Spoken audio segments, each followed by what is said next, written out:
बिस्मिल्लाहिर्रहमानिर्रहीम अस्सलाम वालेकुम नाज़रीन, मैं हूं फरासत सलीम। मेरे साथ मौजूद हैं डॉक्टर मोहम्मद अली साहब। डॉक्टर मोहम्मद अली साहब एस्ट्रोलॉजर हैं, इल्मुल आदात के माहिर हैं, इसके अलावा प्रोफेसर हैं। आज इनसे जो है पूछते हैं मुल्क के अंदर जो सियासी गहमा गहमी है, इलेक्शन होने जा रहे हैं, उसके ऊपर जो है इनसे बात करते हैं। अस्सलाम वालेकुम सर, कैसे हैं आप? खैरियत वालेकुम से हैं? सलाम, अल्हम्दुलिल्लाह। आप ठीक हैं जनाब? अल्हम्दुलिल्लाह सर, बहुत शुक्रिया सर, आपने आपका मुझे भी बहुत टाइम शुक्रिया दिया। जी, वेलकम। बहुत शुक्रिया सर ये बताएं कि 8 फरवरी इलेक्शन की तारीख जो है वो बता दी गई है, इलेक्शन होंगे।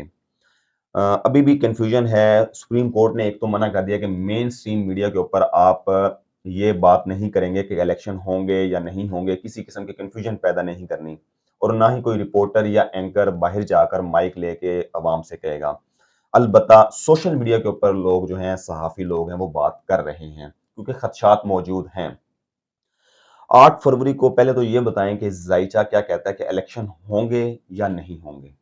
देखिए जी, बात ये है कि ये एक इल्मी एनालिसिस होता है बिल्कुल, और ये कोई रूहानी इल्म नहीं है, बेशक, ठीक है? ये फिगर्स का, कैलकुलेशन का इल्म है, बिल्कुल जो सही, सही भी हो सकता है और गलत भी हो सकता है। बिल्कुल, एक एनालिसिस है और दूसरी बात ये है कि ये कोई खबर नहीं है, ये बिल्कुल, कोई रिपोर्टिंग नहीं है, ठीक है? ये सिर्फ़ और मायूसी फैलाना हमारा काम नहीं है, हमारा तो काम ये है कि एस्ट्रोलॉजी के थ्रू जो गुड न्यूज़, जो अच्छी चीज़ नज़र आती है, हम वो बताएँ। बिल्कुल सही, अल्ट्रासाउंड जिस तरह किया जाता है और एग्ज़ैक्ट चीज़ बताने की कोशिश की जाती है, एस्ट्रोलॉजी भी ऑलमोस्ट वही काम करती है। अब आपका आ जाता है क्वेश्चन, बल्कि इससे मैं ये पहले कहूँगा कि मेरी जो बात है उससे मुत्तफ़िक होना ज़रूरी नहीं है, आपकी अपनी राय जो है बिल्कुल सही, वो है। अब आपके क्वेश्चन की तरफ आ जाते हैं। क्वेश्चन आपका जो है वो ये है कि इलेक्शंस और नो इलेक्शंस। बिल्कुल, इलेक्शंस तो यस, ज़ाहिर है, ठीक है, आला अदलिया का हुक्म सर आँखों के ऊपर है, ज़ाहिर है, हम लॉ अबाइडिंग नेशन है और हमने बिल्कुल, वही करना है कि जो हमें कानून बताता है। मगर जो ज़ायचे का कानून है, वो थोड़ा-सा डिफरेंट कानून है। उसके हिसाब से ये है कि इलेक्शंस जो थे, वो अगर हम पाकिस्तान के ज़ायचे को पढ़ते हैं, तो इलेक्शंस जो थे, वो best time to hold the elections in Pakistan was May और जुलाई 2023, ये जो साल गुज़र रहा है। ठीक है, उसमें नहीं हुए, ज़मीनी हक़ाइक़ के हिसाब से उनको और तरफ मोल्ड अगर वो बिल्कुल, हो गए, तो फिर नवंबर का जो है टाइम वो निकलता था। जी, नवंबर के बाद जो अगर टाइम निकलता है इलेक्शंस का ज़ायचे के हिसाब से, तो वो निकलता है अप्रैल 2024 से जून 2024 के दरमियान का कोई वक़्त है। सही, यहाँ पे जाके इलेक्शंस होते हुए नज़र आते हैं। रीज़न उसका ये है कि 2 मेजर प्लैनेट्स राहु और केतु, इन्होंने अभी अपनी पोज़ीशन चेंज की है। सही, सैटर्न, ज़ुहल जिसको कहते हैं, हिंदी में शनि उसको कहते हैं, वो अपनी पोज़ीशन चेंज कर चुका है काफ़ी हद तक। 14-15 नवंबर तक वाज़ेह हो जाएगी, वो स्ट्रेट हो जाएगा। बिल्कुल सही, जब वो स्ट्रेट होगा, तो वो बेसिकली कार्मा का प्लैनेट है। अच्छा, जो करोगे वो भरोगे वाला जिसको कहते हैं ना, कार्मा। ठीक है, अच्छा, अब ये है कि वो जब सीधा होगा तो वो बहुत सारी चीज़ों में, दुनिया में बहुत सारे लोगों के साथ सीधा हो जाएगा, सही, ठीक है? तो उसमें ये है कि ज़ुहल को जब हम देखते हैं, ज़ुहल का सबसे पहला जो ताल्लुक है, मज़बूत तरीन एक सैयारा है और उसका ताल्लुक जो है वो ज़मीन के साथ होता है, लैंड, अर्थ के साथ ठीक है, या ज़मीन से जुड़ी हुई चीज़ों के साथ। मिसाल के तौर पे खेती-बाड़ी है, उसके अलावा ये जो कानें निकलती हैं, धातें निकलती हैं, अवाम का ताल्लुक, हम ज़मीन से जुड़े हुए लोग हैं ना, बिल्कुल, तो अवाम को भी हम पढ़ते हैं ज़ुहल से। ठीक है, ज़ुहल की पोज़ीशन सीधी होने का मतलब ये है कि अवाम तकरीबन 1 से 2 माह के अंदर 22 दिसंबर के बाद ख़ास तौर पे एक पोज़ीशन लेते हुए नज़र आएँगे जिसमें बहुत सारी चीज़ें, अवाम जो हैं वो हुकूमत से रिलेटेड चीज़ों के साथ शायद वो इत्तेफ़ाक ना करें। अच्छा, और दूसरी बात ये कि 31 दिसंबर 2023 इसी साल में जी, जो जुपिटर है, मुश्तरी, वो भी मुअल्लिम और बुज़ुर्ग तरीन सैयारा है, वो अच्छा, भी अपनी पोज़ीशन चेंज करेगा। ठीक है, तो ये 2 सैयारे और जो है ना मुश्तरी, उसका ताल्लुक जो है वो कानून के साथ, अदल के साथ, अदलिया के साथ, सही, वकला के साथ वो रिलेट करता है। तो एक ऐसी सूरत-ए-हाल बनती हुई नज़र आती है कि जिसमें कानून का, अदल का अहम तरीन हिस्सा जो वकला हैं, वो अवाम और सहाफ़त से रिलेटेड लोग जो हैं, वो एक राय कायम करते हुए आपको नजर आएंगे, ठीक है। जिसकी वजह से शायद उनकी राय में वो टाइम मुनासिब ना हो। और दूसरी बात ये जो हमने बात की राहु और केतु की, ये रिलेट करते हैं खुदा ना खास्ता हादसात के साथ, कुदरती आफात के साथ। सही। इस तरह की जो चीज़ें, दहशतगर्दी के जो वाक़यात हैं बिल्कुल, दुनिया में जो होते हैं, ये बिल्कुल। राहु और केतु से रिलेट करते हैं। तो सही। दुनिया में ये चीज़ें आपको बढ़ती खुदा ना खास्ता नज़र आ सकती हैं। जंगें भी आप देख रहे हैं कि हो बिल्कुल, रही हैं। तो अब पाकिस्तान भी दुनिया का हिस्सा है, तो मुमकिन बिल्कुल। है कि कुछ चीज़ें ऐसी अल्लाह ना करे कि हो सकती हैं कि जिसकी वजह से शायद ये थोड़ा-सा आगे चला थोड़ा-सा जाए। आगे चला जाए। ठीक है। जी। दूसरा ये कि इमरान खान जो हैं, वो जेल से बाहर आते दिखाई दे रहे हैं इलेक्शन से पहले-पहले, और आया वो शामिल होंगे इलेक्शन में? इंतखाब लड़ सकेंगे? इमरान खान साहब जो हैं, आपके साथ तो आज हम पहली बार वीडियो कर रहे हैं। जी, तकरीबन 1 साल से मैं एक लफ्ज़ उनके लिए मैंने बोला, वो है वज़ीर-ए-आज़म प्लस। जी। इमरान खान साहब जो हैं, वो वज़ीर-ए-आज़म प्लस आपको ज़रूर नज़र आएँगे। सियासत में भी उनका अमल-दखल आपको नज़र आएगा, रियासत में भी अमल-दखल नज़र आएगा, सही। इंतखाबात में भी अमल-दखल नज़र आएगा। मगर ये है कि मोस्ट प्रोबेबली इमरान खान साहब जो हैं, वो अभी एम्पावर ना हो सकें ये जो इलेक्शंस होते हैं इनके अंदर। अच्छा, क्योंकि एक प्लैनेट है जिसको हम कहते हैं वीनस, ज़ोहरा, ठीक है, उसका ताल्लुक जो है वो सियासत के साथ भी है। ठीक है। तो इमरान खान का तो रूलिंग प्लैनेट ही बेसिकली जो है वो वीनस है। वो है तो इस वक़्त अच्छी पोज़ीशन में, मगर उनको टॉप पोज़ीशन में लाने में तकरीबन, वो ऐसी पोज़ीशन लेगा तकरीबन, आप समझ लीजिए 25 दो सन 2025 में कहीं जाके वो चीज़ अच्छा, नज़र आएगी। और उनका जो जुपिटर प्लैनेट है, जो अदलिया से रिलेटेड मामलात हैं, जो कानून से रिलेटेड मामलात हैं, अभी वो 2024 जो है वो आएगा, उसके अंदर वो क्लियर होंगे। हाँ, मगर नवंबर और दिसंबर इस साल के ऐसे महीने हैं कि जिसमें कुछ चीज़ों में इमरान खान को आपको रिलीफ मिल रिलीफ मिलता हुआ नज़र आएगा। जी। अच्छा। अच्छा, आपने एक बात की कि 2025 के अंदर जाके इमरान खान को जो है वो कुछ किसी ओहदे पर जाएँगे। तो इलेक्शन जो हैं वो 2024 में हो रहे हैं, जी। अगर थोड़ा-सा भी डिले होगा, तो क्या फिर 2025 के अंदर दोबारा इलेक्शन होंगे? पीटीआई या 2024 के अंदर विन करेगी?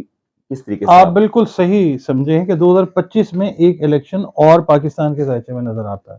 बिल्कुल अच्छा, सही आपने चीज़ जो है ना वो गेज की है। ठीक हो गया। उस सूरत में जाके आपको जो पाकिस्तान तहरीक-ए-इंसाफ है, वो कोई वाज़ेह पोज़ीशन जो है, वो लेती हुई नज़र आती ठीक है, है। इन द सेंस कि वो हुकूमत बनाती हुई आपको नज़र आ सकती है।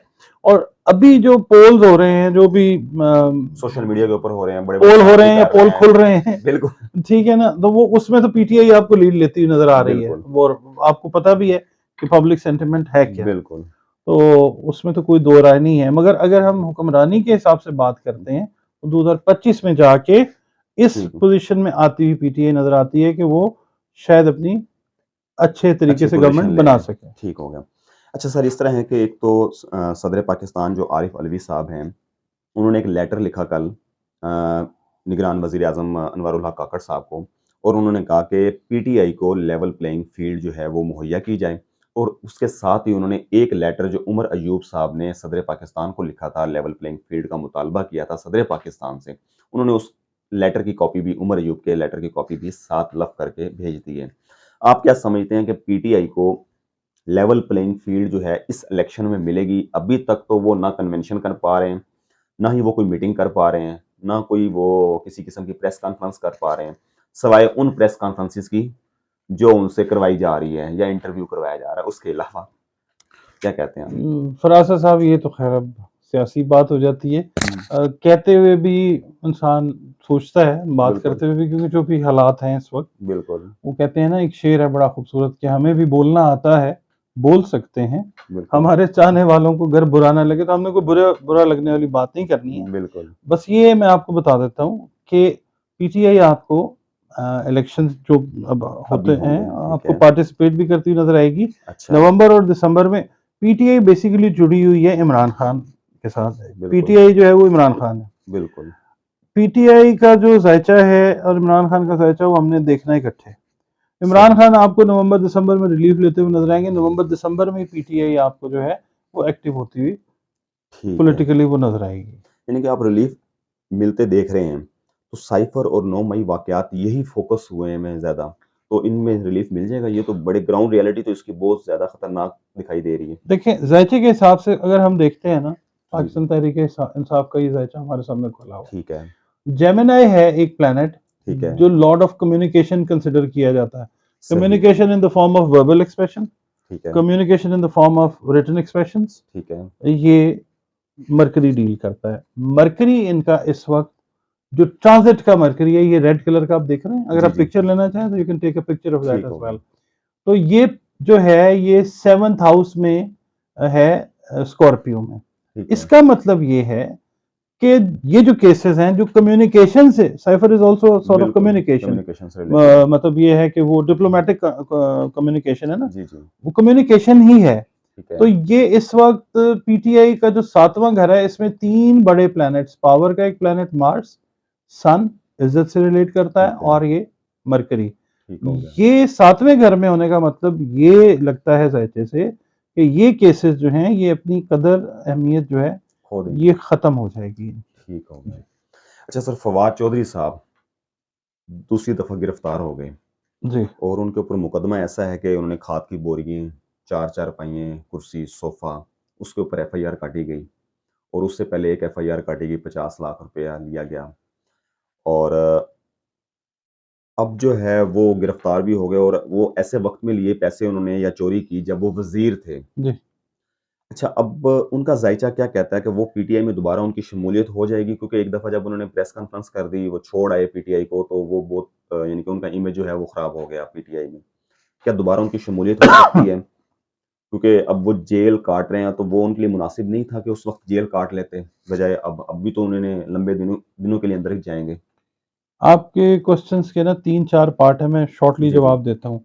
सियासत में और ख़ास तौर पाकिस्तान की जो सियासत है, जो सियासत कम और धंधा ज़्यादा है, हुँ, इसमें चौधरी ज़हूर इलाही शहीद के लेवल के जो सियासतदान थे, बिल्कुल, उन पे भैंस चोरी का मुकदमा कर दिया गया कर था। दिया गया ये था। पाकिस्तान की सियासत के लेवल्स हैं। बिल्कुल, खैर, फवाद चौधरी साहब का कद-काठ चौधरी ज़हूर इलाही के बराबर तो कभी भी नहीं हो सकता। बिल्कुल। चौधरी ज़हूर इलाही एक एक हिस्ट्री का नाम है, नाम है, बिल्कुल। ठीक है? और उनकी लेगेसी को चौधरी परवेज़ इलाही परवेज़ जैसे इलाही, चौधरी लोग, जैसे शुजात, चौधरी शुजात साहब जैसे बिल्कुल, लोग जो हैं वो कैरी फॉरवर्ड कर रहे हैं। बिल्कुल, आप उनकी सियासत से इख्तिलाफ भी कर सकते हैं, मोहब्बत भी कर सकते हैं, बट बिल्कुल। कंपैरिज़न इज़ हाँ, नोवेयर। बिल्कुल, मगर हम सियासत की बात कर रहे हैं। ये तो है हिस्सा इस चीज़ का, ठीक है, जो उन पे मुकदमा हो गया, बिल्कुल। ठीक है? दूसरी बात ये है कि फवाद चौधरी साहब, आप कह रहे हैं कि कैद अगर उस वक़्त हो जाते, फवाद चौधरी साहब की वीडियोज़ पूरी दुनिया ने देखी हैं कि वो किस तरह से बेचारे भाग रहे थे अपनी जान बचा के, बिल्कुल, तो वो ज़ाहिर है कैद में कौन होना चाहता है? बिल्कुल, अब जो है, वो ज़ाहिर है जो भी उनका मामला हुआ जिसकी वज़ह से उन्होंने पीटीआई को छोड़ा और उन्होंने बरमला बिल्कुल। तौर पे इज़हार किया, मेबी उसके अंदर कोई ट्विस्ट और चेंज हुई होगी तो वो दोबारा से प्रॉब्लम में आए, है ना? खामोश थे ना। ठीक है? बिल्कुल, तो ये है कि इमरान खान स अब इसके लिए आपने जो सवाल किया कि इनकी शमूलियत दोबारा होती है या नहीं, इनको इनका तो हॉरोस्कोप हम देखेंगे, हम इमरान खान साहब के ज़ायचे को भी पढ़ेंगे कि ठीक है। उनका सोच, उनका फ़िक्र का जो प्लैनेट है, हुँ, वो क्या कहता है। सही, उनका मून जो है, अगर मून को हम देखते हैं ना एहसासात से, सेंस से, और मरकरी को हम पढ़ते हैं, जी, जी, मरकरी खान साहब का बहुत स्ट्रॉन्ग है उनके ज़ायचे में। सही। मून इस वक़्त जो करंट पोज़ीशन है, हालिया, हुँ, हुँ, यानी आप वक्ती ज़ायचे का मून पढ़ते हैं तो खान साहब सोचते तो हैं, ठीक है। बहुत सारे लोगों को जो छोड़ के गए हैं पीटीआई को, खान साहब वापस लेंगे पीटीआई में। अच्छा, ठीक है, मतलब वो ढेर सारे लोग नहीं होंगे, selected few will be rejoining the hmm, Pakistan Tehreek-e-Insaf. ठीक है, फवाद चौधरी साहब जो हैं, वो इस फ़ेज़ में शायद पीपल्स पार्टी पीटीआई के साथ इस फ़ेज़ ऑफ इलेक्शंस में कनेक्ट होते हुए मुझे नहीं दिखाएँगे, लगता। ठीक है। मुझे नहीं लगता। हाँ, नेक्स्ट फ़ेज़ जिसकी हम बात 2025 कर की रहे हैं, बात कर रहे हैं, हो सकता शायद है। वहाँ पे जाके इनके प्लैनेट्स इस हिसाब से जो हैं वो जाएँ। हाँ, यहाँ पे चांसेस आप ले सकते हैं कि भई वो रिक्वेस्ट कर लें, कुछ कर लें, मगर खान साहब के मून को भी हमने चेक करना ठीक है। हो खान गया, साहब अभी थोड़ा-सा शायद टाइम लें इनको ठीक दोबारा हो गया लेने सर। में। अच्छा सर, अडयाला जेल जो है, उसके अंदर इमरान खान भी पहुँच गए, शाह महमूद कुरैशी, परवेज़ इलाही और फवाद चौधरी अब। इनमें सबसे पहले कौन निकलेगा बाहर? बोले जहाँ 4 यार मिल बैठे वहाँ रात हो गुलजार, वो सुना होगा आपने? बिल्कुल, चारों दोस्त मिल गए। अच्छा, लेकिन मुलाकात नहीं होगी, वो तो वहाँ एक मुलाकात ज़रूरी है, वो भी है बात, मगर ये है कि रिलीफ़ लेते हुए आपको जो है ना ये लोग नज़र आएँगे। खान साहब जो हैं, उनके लिए रिलीफ़ वाले मामला 22 सितंबर सन 2023 से स्टार्ट है। ठीक है। ज़ायचे में वो चीज़ आती है, रुकावटें भी आती हैं, ज़ाहिर है, क्लियर है, वो रिलीफ़ ऑन है, मगर रुकावट आ गई है। रिलीफ़ ऑन है, रुकावट है। ये चीज़ समझना, ये फिनोमेना ज़रूरी है। खान साहब बहरहाल आपको रिलीफ़ लेते हुए मेरा ख़्याल है नज़र आएँगे, ठीक और है। चौधरी साहब जो हैं वो, और शाह महमूद साहब और शायद फवाद साहब जो हैं, वो इनसे या आखिर में ले जाएँ या सबसे पहले फवाद साहब जो है ना, क्योंकि उनके ऊपर इतना भार नहीं है जितना खान साहब के ऊपर जितना है। खान साहब के तो ऊपर ये है। है कि फवाद साहब का जो है वो मामला इस तरह का है सही। कि वो किसी टाइम पे भी जो है वो। सर बहुत शुक्रिया आपके वक़्त का। जी, नाज़रीन आपने गुफ्तगू सुनी और डॉक्टर मोहम्मद अली साहब ने कहा कि जी इमरान खान जो हैं उनको रिलीफ़ जो है वो जल्द ही मिलेगा, कुछ रिलीफ़ मिलता दिखाई देगा आने वाले दिनों में। और बाकायदा जो इक़्तिदार है, वो फ़ौरी तौर पे तो शायद ना मिल सके और 2025 के अंदर जो है उनकी किस्मत का सितारा चमक सकता है। मुझे और डॉक्टर मोहम्मद अली साहब को इजाज़त दीजिए। पाकिस्तान ज़िंदाबाद। ज़िंदाबाद।